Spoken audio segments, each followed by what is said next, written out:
Study IQ IAS, अब तैयारी हुई अफोर्डेबल। दोस्तों, स्पेस एक्सप्लोरेशन पर बेस्ड हॉलीवुड मूवीज जैसे कि first man, the gravity, the Martian हमेशा से नासा के अचीवमेंट्स को ग्लोरीफाई करती आई हैं। टू अ लार्ज एक्सटेंट ये ग्लोरिफिकेशन जस्टिफाइड भी है।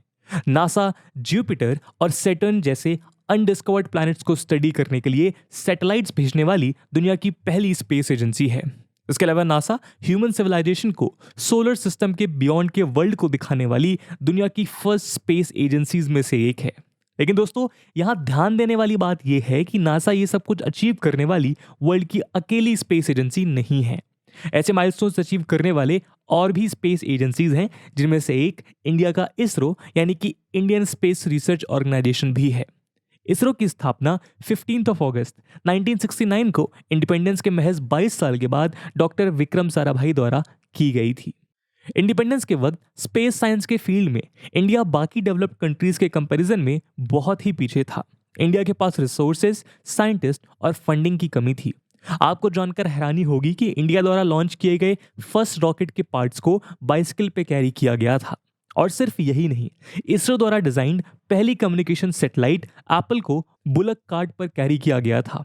हालांकि ट्रांसपोर्टेशन के लिए बुलक कार्ट यूज करने के पीछे एक इंटरेस्टिंग साइंटिफिक रीजन है। एक्चुअली साइंटिस्ट सैटेलाइट के मैग्नेट सेंसिटिव होने की वजह से उसे कैरी करने के लिए किसी मेटल फ्री ट्रांसपोर्टेबल प्लेटफॉर्म को ढूंढ रहे थे। इसीलिए स्पेस साइंटिस्ट ने इवेंचुअली बुलक कार्ट को यूज करने का डिसाइड किया था। दोस्तों, बुलक कार्ट और साइकिल से शुरू हुआ यह सफर आज मून और मार्स तक पहुंच चुका है। डेटा के अकॉर्डिंग साल 2021 तक ISRO total 112 space missions launch कर चुका है। चंद्रयान, मार्स ऑर्बिटर मिशन और Indian national satellite system ISRO द्वारा अचीव्ड माइलस्टोन्स में से कुछ नाम हैं। पैंडेमिक के दौरान जब पूरी दुनिया रुक चुकी थी, तब इसका इम्पैक्ट इसरो के स्पेस मिशंस पर भी देखने को मिला। कोविड रेस्ट्रिक्शंस के कारण हार्डवेयर सप्लाई चेन्स डिसरप्ट हो गई थी और बहुत से इसरो सेंटर्स पर मैन्युफैक्चरिंग का काम भी रुका हुआ था, जिसके कारण इसरो को बहुत सारे शेड्यूल्ड लॉन्चेस को पोस्टपोन करना पड़ा।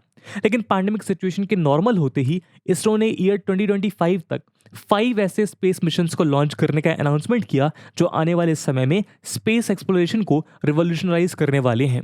और आज के इस वीडियो में हम उन्हीं 5 स्पेस मिशंस के बारे में बात करेंगे। लेकिन उसके पहले हम आपको बता दें कि ये वीडियो यूपीएससी मेंस और प्रीलिम्स के पर्सपेक्टिव से काफ़ी ज़्यादा इंपॉर्टेंट है और इस टॉपिक से जुड़े हुए सवाल यूपीएससी मेंस के जीएस पेपर 3 के अंडर साइंस एंड टेक में पूछे जा सकते हैं।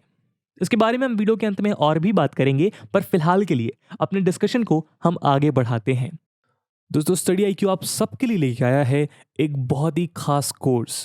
पहली बार study IQ UPSC pre plus mains के लिए एक फुली लाइव कोर्स लॉन्च करने जा रहा है। इस कोर्स में 900 घंटे से ज़्यादा की लाइव क्लासेस होंगी, जिसमें स्टैटिक पोर्शन से लेकर करंट अफेयर्स, ऐसे सीसैट तक सब कुछ कवर किया जाएगा। और साथ ही साथ आपको मिलेगी 1-to-1 मेंटोरशिप, जिसकी वजह से आप अपने मेंटोर से बिना हिचकिचाए अपने डाउट्स को पूछ सकेंगे। और आपके एग्जाम फियर को दूर करने के लिए आपको दिए जाएंगे मॉक पेपर्स प्रीलिम्स एग्जाम के लिए।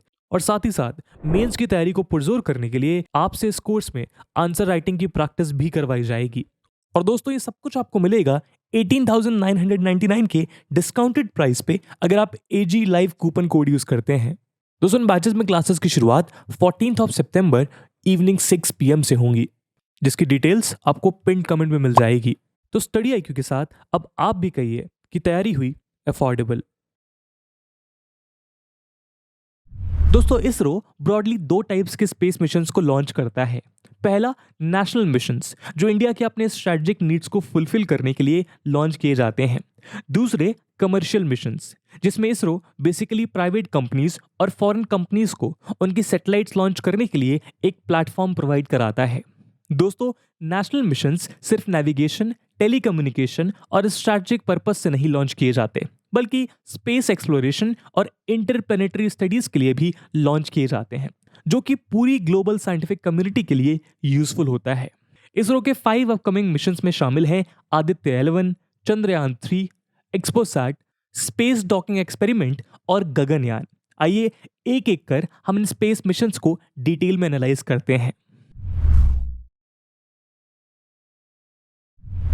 दोस्तों, आदित्य L1 सन को स्टडी करने के लिए भेजा जाने वाला इंडिया का पहला स्पेस मिशन होगा। आदित्य L1 का नाम संस्कृत वर्ड आदित्य के नाम पर रखा गया है। संस्कृत में आदित्य के मायने होते हैं सूरज यानी कि सन, और L1 उस लैग्रेंज पॉइंट के नाम पर रखा गया है जहां इसे प्लेस किया गया है। आदित्य L1 मिशन पहले आदित्य 1 मिशन के नाम से जाना जाता था। आदित्य 1 मिशन के अंडर कोरोना यानी कि सन की आउटर लेयर को स्टडी करने के लिए 400 kg की सैटेलाइट को भेजने का डिसाइड किया गया था। सन के विजिबल सरफेस या फोटोस्फीयर का टेम्परेचर 6000 डिग्री सेल्सियस का है, लेकिन फोटोस्फीयर के 1000 किलोमीटर अबव के एरिया में टेम्परेचर इंक्रीज होकर 10 लाख डिग्री सेल्सियस पहुंच जाता है। इस मिस्ट्री के पीछे की वजह को समझने के लिए इसरो ने पहले आदित्य 1 मिशन को लॉन्च करने का डिसाइड किया था, लेकिन बाद में आदित्य 1 मिशन का नाम चेंज करके आदित्य L1 मिशन रख दिया गया, जिसे हेलो ऑर्बिट में लैग्रेंजियन पॉइंट L1 के अराउंड अर्थ से लगभग 1.5 मिलियन किलोमीटर के डिस्टेंस पर इंसर्ट किया जाएगा। ये सैटेलाइट टोटल 7 पेलोड्स कैरी करेगा और सन के कोरोना को स्टडी करने के अलावा ये सोलर एमिशंस, सोलर विंड्स और कोरोनल मास इजेक्शंस यानी कि CMEs को भी स्टडी करेगा। और चूंकि ये स्पेसक्राफ्ट सन और अर्थ के बीच में प्लेस्ड होगा, ये साइंटिस्ट को सोलर एक्टिविटीज का नियर स्पेस वेदर पर इंपैक्ट समझने के लिए भी इंपॉर्टेंट इंफॉर्मेशन प्रोवाइड करेगा। इनिशियली आदित्य L1 को 2019 एंड 20 के टाइम फ्रेम में लॉन्च करने का प्लान किया गया था, लेकिन पैंडेमिक की वजह से ये डिले हो गया और लेटेस्ट न्यूज़ के अकॉर्डिंग ये मिशन जनवरी 2023 को लॉन्च किया जाएगा। प्रोजेक्ट की एस्टिमेटेड कॉस्ट 3.7 बिलियन है। और दोस्तों, मल्टीपल पेलोड्स के इंक्लूजन के कारण ये प्रोजेक्ट इंडिया के और भी दूसरे इंस्टीट्यूशन से सोलर साइंटिस्ट को इसरो के साथ कोलैबोरेट करने की अपॉर्चुनिटी प्रोवाइड कर रहा है।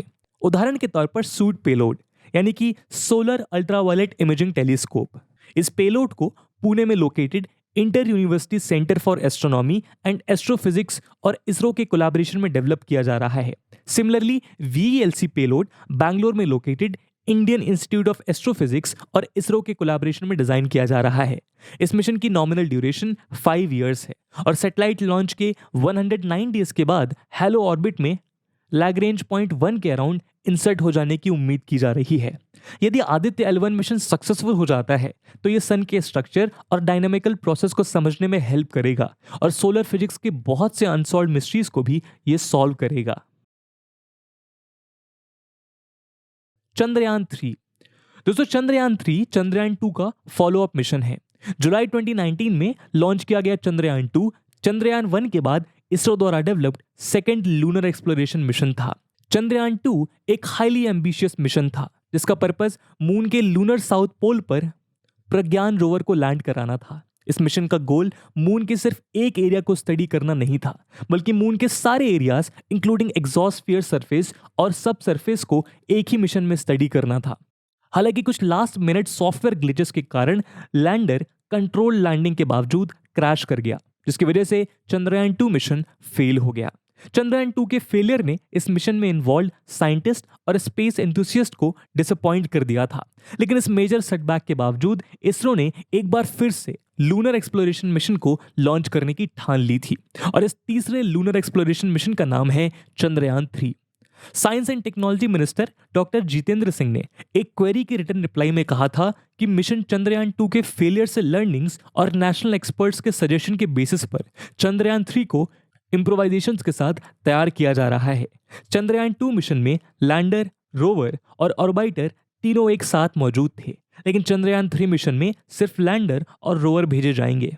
दोस्तों, हम आपको बताना चाहेंगे कि चंद्रयान 2 में भेजा गया ऑर्बिटर अभी भी काम कर रहा है और इस वजह से भी एक और ऑर्बिटर भेजने की जरूरत नहीं महसूस की गई।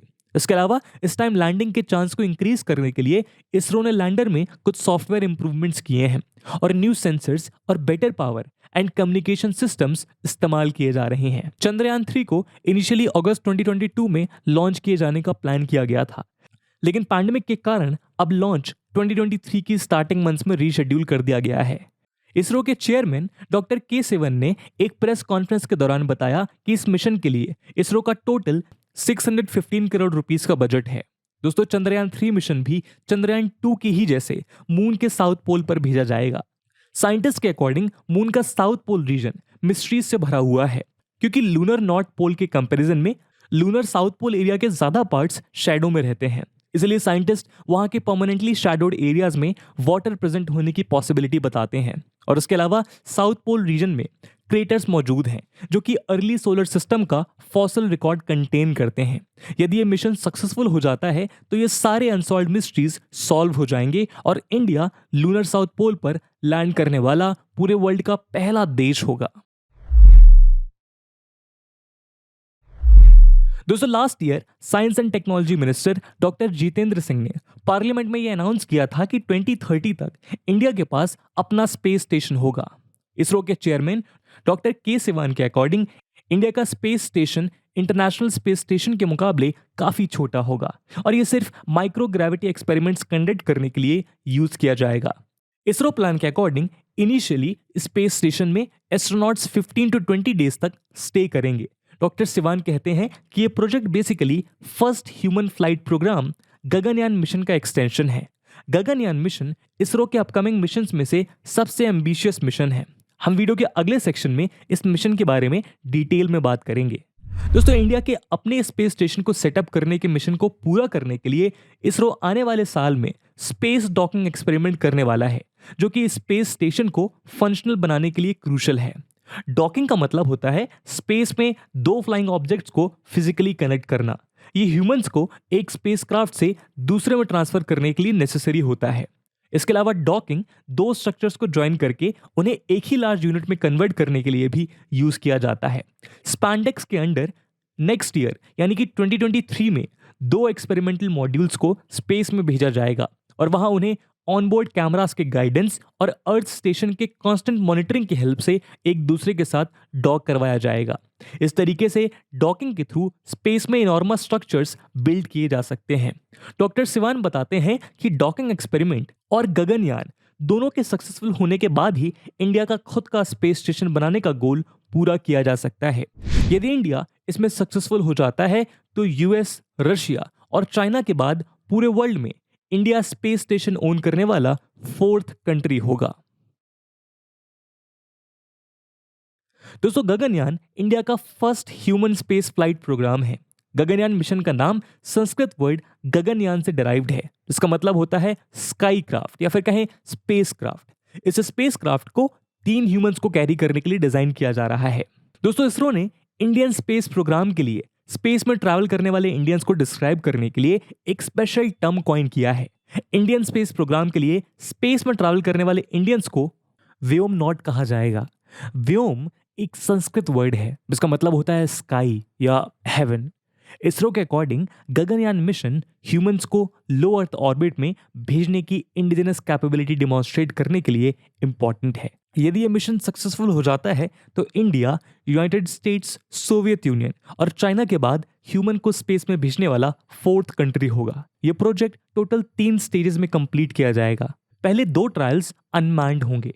दूसरे ट्रायल में व्योम मित्र नाम की एक फीमेल रोबोट स्पेस में भेजी जाएगी। ऑफिशियल रिपोर्ट्स के अकॉर्डिंग 2023 में 2 लोगों को स्पेस में भेजा जाएगा और वो 7 दिनों तक स्टे करेंगे। इंडिया के इस मिशन को सक्सेसफुल बनाने के लिए रशिया और फ्रांस इंडिया को ट्रेनिंग और इक्विपमेंट्स इत्यादि प्रोवाइड कर रहे हैं। दोस्तों, गगनयान मिशन के लिए टोटल 10,000 करोड़ रुपीस का बजट एलोकेट किया गया है। गगनयान मिशन यदि सक्सेसफुल हो जाए तो ये इंडिया को पूरे वर्ल्ड में स्पेस टेक्नोलॉजी की फील्ड में एक नया स्थान दिलाएगा और इसके अलावा ये इंडिया के साइंस, टेक्नोलॉजी और इंडस्ट्री के फर्दर डेवलपमेंट में भी कंट्रीब्यूट करेगा। दोस्तों, X ray polarimeter satellite XPoSat ISRO द्वारा प्लान्ड कॉस्मिक एक्सरेज को स्टडी करने के लिए भेजा जाने वाला पोलरीमेट्री मिशन है। एक्सपोसैट एस्ट्रोसैट के बाद स्पेस में भेजा जाने वाला इंडिया का 2nd एस्ट्रोनॉमिकल ऑब्जर्वेटरी होगा। एस्ट्रोसैट हाई एनर्जी वाले कॉस्मिक ऑब्जेक्ट्स को मल्टीपल वेवलेंथ में ऑब्जर्व करने के गोल से डिजाइन किया गया था। यदि हम बात करें एक्सपोसैट की तो एस्ट्रोसैट के कंपैरिजन में स्मॉलर और ये ज्यादा स्पेशलाइज्ड है। क्रैब नेब्यूला अब तक का मात्र एक्सरे सोर्स रहा है जिसके लिए साइंटिस्ट ने पोलराइजेशन मेजर किया है। एक्सपोसैट को यूनिवर्स के ऐसे लगभग 50 ब्राइटेस्ट सोर्सेस के पोलराइजेशन में मेजर करने के पर्पस से डिजाइन किया जा रहा है। इन 50 ब्राइटेस्ट सोर्स में pulsars, black hole, X ray binaries, active galactic nuclei और नॉन थर्मल सुपरनोवा रेमिनेंट्स भी शामिल हैं। इस प्रोजेक्ट को 9.5 करोड़ इसरो ग्रांट के साथ साल 2017 में शुरू किया गया था और इसे अगले वर्ष यानी 2023 तक लॉन्च करने का प्लान किया गया है। प्रोजेक्ट का कुल बजट 60 करोड़ है। इस ऑब्जर्वेटरी को लो अर्थ ऑर्बिट में अर्थ से 500 से 700 किलोमीटर के डिस्टेंस पर इंसर्ट किया जाएगा और प्रोजेक्ट का प्लान ड्यूरेशन 5 इयर्स का है। दोस्तों, पोलराइजेशन एस्ट्रोफिजिकल सोर्सेस से इमिनेटिंग रेडिएशन का एक इंपॉर्टेंट प्रॉपर्टी है। एक्सरेज के पोलराइजेशन मेजरमेंट्स मैटर के बिहेवियर और एक्सट्रीम मैग्नेटिक फील्ड्स और एक्सट्रीम ग्रेविटेशनल फील्ड्स के अंडर रेडिएशन को स्टडी करने की अपॉर्चुनिटी प्रोवाइड करते हैं। हालांकि स्पेस टेक्नोलॉजी में इतनी प्रोग्रेस के बावजूद एस्ट्रोफिजिकल एक्सरेज के पोलराइजेशन मेजरमेंट के फील्ड में इनफ प्रोग्रेस नहीं देखी गई है। यदि एक्सपोसैट मिशन सक्सेसफुल हो जाता है तो यह सिर्फ इंडिया के लिए ही नहीं बल्कि पूरे ग्लोबल साइंटिफिक कम्युनिटी के लिए बेनिफिट प्रोवाइड करेगा। दोस्तों, इन 5 मेजर प्रोजेक्ट्स के अलावा इसरो ने इस साल और आने वाले सालों के लिए और भी सैटेलाइट लॉन्चेस शेड्यूल किए हैं। इनमें शामिल हैं 2 PSLV यानी कि polar satellite launch vehicle missions, 2 SSKV यानी कि स्मॉल सैटेलाइट लॉन्च व्हीकल और एक GSLV mission which is geosynchronous satellite launch vehicle. इसके अलावा रिसेंटली इसरो द्वारा डेवलप्ड इन्फ्लेटेबल एरोडायनेमिक डिसलरेटर या IAD की टेस्टिंग के बाद एक्सपर्ट्स का अनुमान है कि आने वाले समय में यह हमारे स्पेस मिशंस में गेम चेंजर साबित हो सकता है। रिपोर्ट्स के अनुसार IAD का डेवलपमेंट न केवल मिशंस के स्पेंट स्टेज रिकवरी के लिए बेनिफिशियल है बल्कि मार्स और वीनस में पेलोड की लैंडिंग में भी हेल्पफुल साबित होगा। एक्सपर्ट्स के अकॉर्डिंग इंडिया का स्पेस प्रोग्राम वर्ल्ड के फास्टेस्ट ग्रोइंग स्पेस प्रोग्राम्स में से एक है। इंडिपेंडेंस के बाद साइंस एंड टेक्नोलॉजी की फील्ड में लिमिटेड नॉलेज पोजेस करने वाला भारत मून और मार्स तक कदम रख चुका है और आज स्पेस में ह्यूमन भेजने और अपने स्पेस स्टेशन सेटअप करने का भी प्रयास कर रहा है। और हमारे लिए गर्व की बात है कि इंडिया ये सब बाकी डेवलप्ड कंट्रीज के कंपैरिजन में लो बजट और लेसर रिसोर्सेज का यूज करके अचीव कर रहा है। यदि इंडिया इन सारे मिशंस में सफल हो जाता है तो आने वाले समय में इंडिया को और इसरो को स्पेस सुपर पावर बनने से कोई भी नहीं रोक सकता। तो दोस्तों, ये थी आज की एनालिसिस इसरो द्वारा लॉन्च किए जाने वाले टॉप 5 मिशंस पे। और जैसे कि वीडियो के पहले भाग में बताया था कि इस वीडियो की इंपॉर्टेंस यूपीएससी मेंस के पर्सपेक्टिव से काफी ज्यादा है और उसी इंपॉर्टेंस को देखते हुए एक सवाल हम आपके लिए छोड़कर जा रहे हैं जिसको आपको कमेंट सेक्शन में आंसर करना है। And the question is, how ISRO is changing the future of space exploration? Discuss. And with this question my friends, that's it for the video. I hope आपको वीडियो पसंद आया होगा और अगर पसंद आया है तो अपने दोस्तों के साथ शेयर करना मत भूलिएगा। हम मिलते हैं अगले वीडियो में, तब तक के लिए जय हिंद, जय भारत। स्टडी IQ IAS, अब तैयारी हुई अफोर्डेबल।